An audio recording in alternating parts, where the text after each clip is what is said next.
Hey everybody, it's RJ, your host, and welcome to Hash It Out. In this episode, I'll be speaking with Jage of Jage Media about their first of its kind event geared toward connecting cannabis retailers, THC CPG brands, and accredited investors with unique opportunities to collaborate and access capital. We'll also discuss the hurdles to planning an event during a pandemic, the reimagined format of the event, the importance of tending to the cannabis community that built the industry, and more. Without further ado, let's hash it out. Hey everybody, my guest today is the co-founder and CEO of the cannabis event company Jage Media. Welcome to the show, George Jage. Hello, sir. RJ, thank you so much for having me on Hash It Out. I'm excited to talk to you today. Oh, yes, indeed. Thank you for taking the time. I'm looking forward to asking you about what you've got going on over at Jage Media, particularly a very special first of its kind event happening in the fall of this year. So let's go ahead and just dive right into it. MJ Unpacked is an event that's happening on August 21st through the 22nd. No, October 21st. October, you're right. Yes. I had that down. I read it wrong. Yeah, so MJ Unpacked is an event happening this year on October 21st through the 22nd at the Mandalay Bay Resort and Casino in Las Vegas. I have family over there, so shout out to them. Tell me more about MJ Unpacked and what you've got in the works over there. Yeah, sure. Thank you so much, RJ. And by the way, I apologize. Had I known it was Hawaiian Shirt Tuesday, I would have come dressed appropriately. You know what? But you're looking great there, and Hawaiian shirt, beautiful. I gotta make a note. We'll put the dress code in like the pre-show communications next time. I got you. Man. Thank you so much for the opportunity to share. We're super excited about the opportunity this October. And this really kind of stems from, my 30 years of producing events in various industries. Back in 2014, I took the position as a president at MJ BizCon, was able to kind of scale that business tremendously, get them into the convention center, grow that, really create a professional event. And, as I was building that, I always knew that cannabis is a CPG industry. It's a consumer packaged goods industry. And the end game of what we need as an industry is really an event focused on brands and retailers. They're the last kind of gatekeepers before we reach the consumer, who's the ultimate hero in this journey. And they need to partner together. They need to be able to create trust between themselves, partnerships, and they're responsible for creating that experience for the consumer, both in the retail space as well as the product, and having that trust and transparency in the product as well. Part of the reason that we don't have a national CPG show, while there's some very small regional players, is because we don't have a national market yet. But we're at that point in time, and we believe in history that we are, going to see a tsunami of nationalization come. It might be this year, it might be next year, it might be the year after. We could speculate on that for hours, but we're going to see some progressive cannabis legislation at a federal level, hopefully starting with safe banking. Certainly 280E, expunging, nonviolent marijuana, crimes, people's records, allowing them to repatriate into society, so to speak. And then we're going to see a number of other things happen. Most likely it'll be interstate commerce. There's certainly precedent for interstate commerce agreements that would allow companies to create economies of scale and increase their distribution footprint across state lines without having to silo these separate companies with different regulatory structures and different packaging requirements. And eventually we're going to see federal legalization and a nationalization of our CPG market. And when that happens, there's so many amazing brands. There's so many independent retailers out there that have really fought the fight and been winning the battle in the hearts and minds of consumers. That we don't want to see them get washed out to sea by the tsunami. We want to help lift them up and help prepare them for what a national market looks like and provide them a unique experience at our event, unlike any type of trade show that's out there on a national level. I see. And I was looking over the itinerary for those 2 days in October for MJ Unpacked, and I saw on MJ Unpacked's website that it says it's a first of a kind event, of course, that will feature a newly reimagined format. So tell me more about that. Sure. So, going through the pandemic really gave us an opportunity to pause and really evaluate what really creates success for people at events. And we've also got, an amazing team, my co-founder and wife and business partner, Kim, Wendy Campbell, Morgan Worley, Lily Kerrigan, Deborah Johnson. We've got a really deep team, and, being able to think through what are the events that we really found the most value in. And typically, there's a couple of key criteria there. First of all is differentiating ourselves from what exists in the marketplace. We qualify every single person that comes to our show to be a CPG brand or retail executive with the title of manager or higher, or an accredited investor actively investing in cannabis space. So first, by filtering out and creating a very finite audience of people who have a shared experience and an opportunity to connect, is going to increase the return on objectives to all of those attendees. It's not 30,000 people and maybe one out of about 500 people are relevant to you, and you've got to kind of sift through this haystack to try to find those gems in the rough. You come to our event and 3 out of 5 people should be somebody that you want to sit down and have a conversation with. The other thing that we realize is that walking down these kind of bowling alley lanes of booths and handing out business cards and getting your badge scan can be great for lead generation, but what really drives transactional value is the opportunity for people to sit down and have a conversation. I can tell you what my goals are, my objectives, what my pain points are. You can tell me that you have the perfect solution for me, and I can hear what you have to say. And then we're going to have a connection and be able to do business together, because we don't do business with companies, we do business with people, right? And so, we have soft seating throughout the entire event. We have this massive lounge when you come into our event with foosball tables, a bar. We're bringing in local musicians. So kind of the vibe of going to a nice business hotel where you could go down and grab a drink and a conversation and have a business meeting. The second thing we did is we realized the importance of access to capital, and having built MJ BizCon into what, most of what it became today. There's all the big VCs in our industry. They get a hotel suite at the Wynn or at Cosmo, and they're kind of scattered all around town. And people end up wasting a lot of time in cab lines and hotel elevators.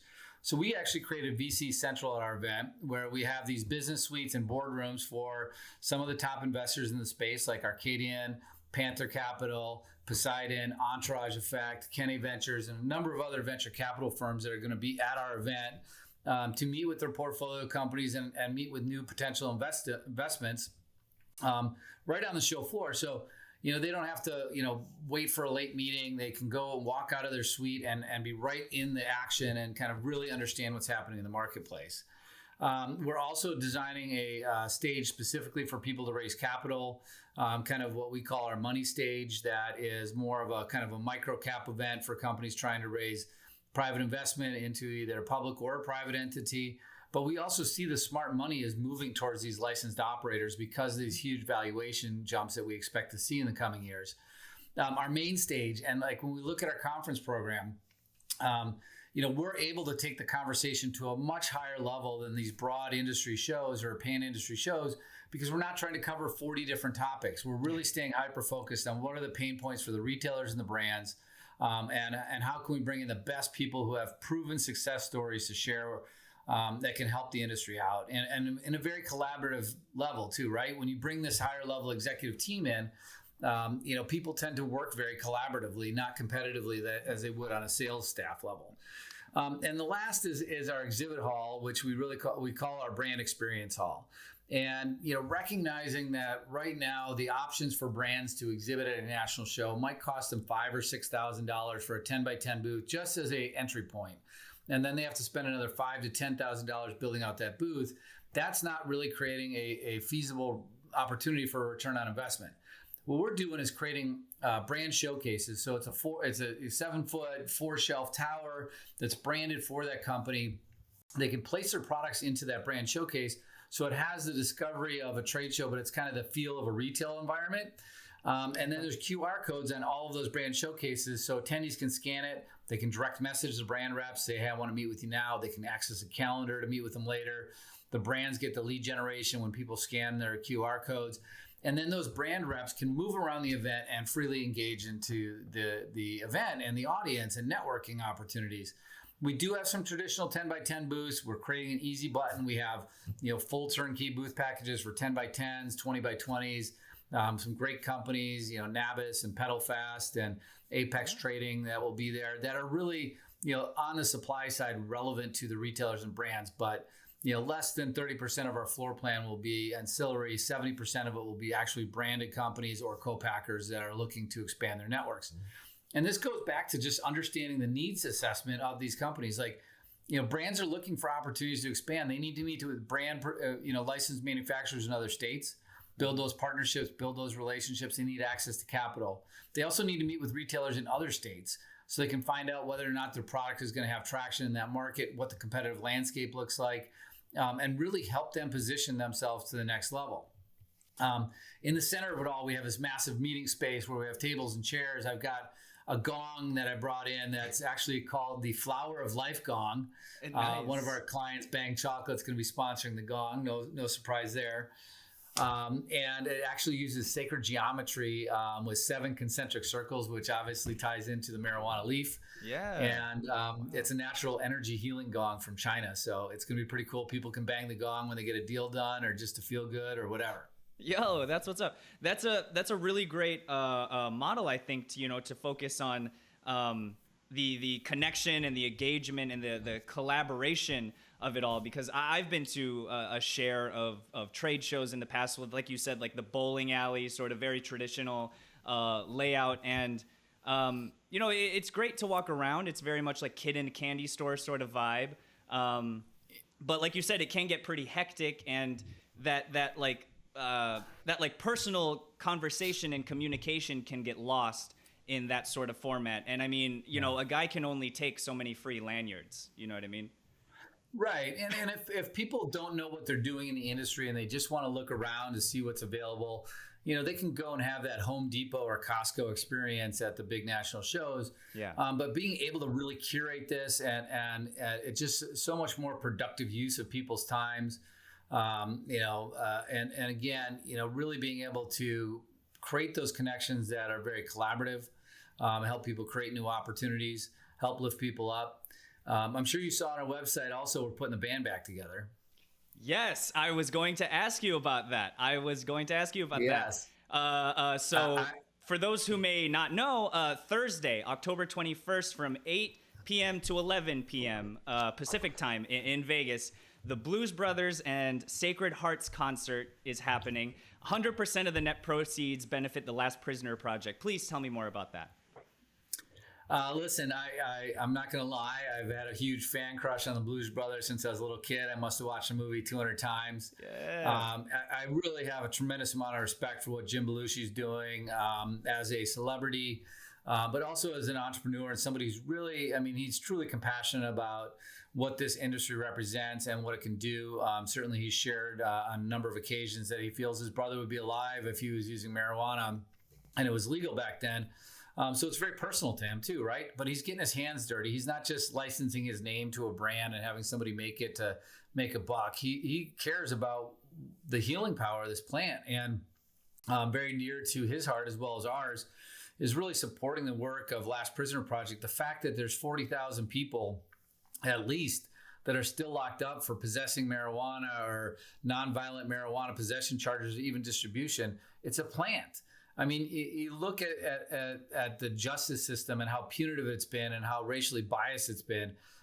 If you're working in this industry and you are not a outspoken critic of the current system and demand social or judicial reform, you're not carrying your weight. Everybody needs to step up and take a part of this. We're really great at creating events and bringing people together.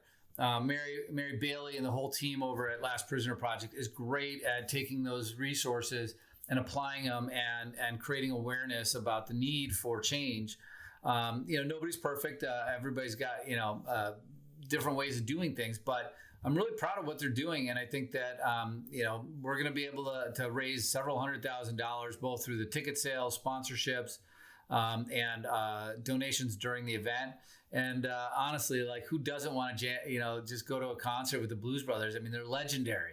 Legendary. Yes, indeed. It's dark and we're wearing sunglasses, man. Well, you can thank Grow Generation, who's also sponsoring the event, and we'll be handing out Blues Brothers sunglasses to everybody who comes in. So the entire auditorium, everybody's going to have their Blues Brothers sunglasses on. And we do actually have a couple of really lit guests that are going to be coming up on stage during the performance at some point. I have been sworn to secrecy on who that's going to be, but we want to make this something that just people walk out of there with their hair blown back, and can't wait to really help support LPP more, and come back to our next event. Totally. And you mentioned that Jage Media focuses on putting together these cannabis-focused events. But for you, how would you sort of say is the best way for the companies that get involved with your events? How can they put actions to their words to sort of tend for the community that built this industry, the cannabis community in and of itself? Yeah, and I think that's part of what makes our event special. It's a lot of the people who have really been the pioneers in the space, don't really get a return on objectives by going to a show that's, light bulbs and label makers, right? They're looking for a place to go. So I'm actually going to be doing a fireside chat with Steve D'Angelo and Javon Bunch.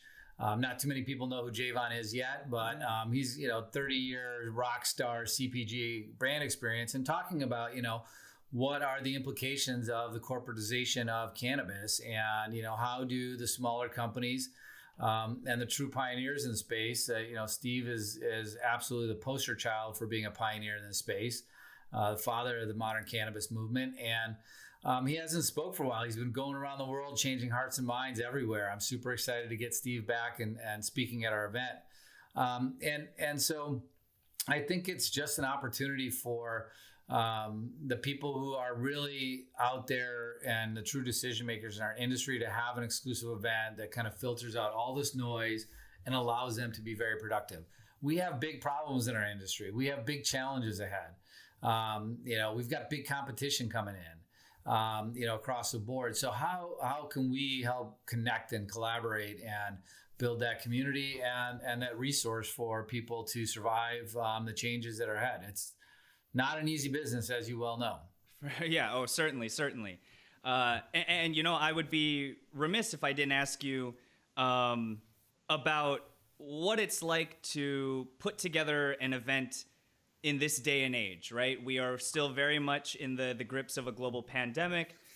After a year plus of event cancellations, postponements, very uncertain futures in terms of the event space, what has it been like for you to organize not only an event, but the first of its kind event this year? Yeah. Refreshing, honestly. And listen, the pandemic was, a painful experience for everybody globally, and still is.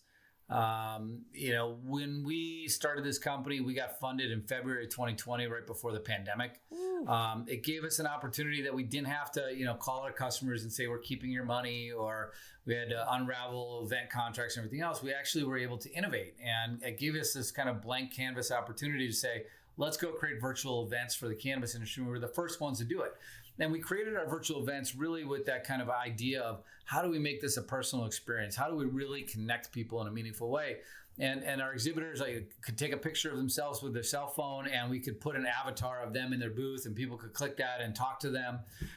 They could place actual product images in there and have all sorts of product information once you click those products, and huge networking tools to allow people to connect internally inside the event environment. But they were difficult. It's not the same. We're social creatures, right? We need to be in the room with the people and see them and read body language and communicate in non-verbal ways. So, we decided that it was just time. I think that the industry, we need to play to where the puck's going, not where it's been, not trying to, just try to serve an individual state market. Every state's got their own sales reps, and they're going out and they know who the customers are. Most of that's public information, but how do we help them get to that next level? And this is really about taking the industry to the next level. Certainly. I wish you all of the best with the event. It's certainly a challenge to plan any sort of event to this scale under regular circumstances, but given the circumstances that you're in now, I certainly wish you all the best. Yes, please go ahead. Yeah, listen, let me kind of finish my thought if I can real quick on the COVID issues around that. Certainly, I mean, it's of concern. And we've got actually several layers of risk mitigation that we've had planned for the last 6 months before we even started this, to make sure that there's two things. First is to protect the health and safety of everybody attending our event. But then there's also kind of the psychological layer, right? Like we need to make sure that people feel comfortable that they are safe and feel good at our event. I mean, that's masks, that's hand sanitizers. We can socially distance, we can space people out in our sessions. We can limit the number of people coming in our event. We're not trying to have, 20 or 30,000 people come to our event. We're looking to have 2,000 to 3,000 people in a 150,000 square foot space. So we really have that room for people to be able to kind of, not feel like that they're at a Lollapalooza concert and in some type of contagion event. We also have protocols in place so that we can temperature check people. We can administer rapid testing if we need to.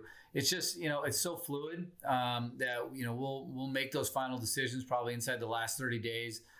We are asking everybody who's registering whether or not they're vaccinated, and certainly have no issue being able to say that you can't come if you're not vaccinated if it's going to be in the best interest of the most people. Mm-hmm. And I understand, people in the cannabis industry having a slight distrust of the government, having a slight distrust of pharmaceutical industry, legitimately.